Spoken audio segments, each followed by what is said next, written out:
தஞ்சை திருவிடைமருதூர் தொகுதியில் 4வது முறையாக போட்டியிடும் திமுக வேட்பாளர் அமைச்சர் கோவி செழியன் ஆண்டலாம்பேட்டை பகுதியில் தேர்தல் பிரச்சாரத்தில் ஈடுபட்டார்.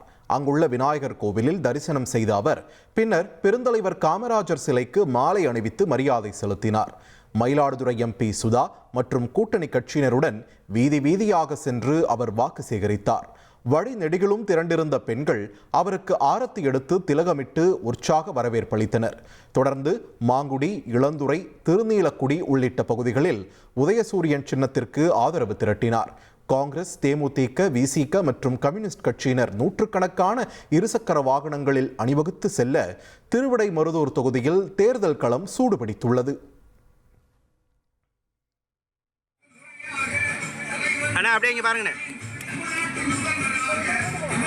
பள்ளி செல்லும் மாணவியர்களுக்கு 5ஆம் வகுப்பு வரை காலை உணவு திட்டம் தந்த சின்னம், கட்டணமில்லா மகளிர் விடியல் பேருந்து பயண திட்டம் தந்த சின்னம் உதயசூரியன், இல்லத்தடைய சின்னம் உதயசூரியன்.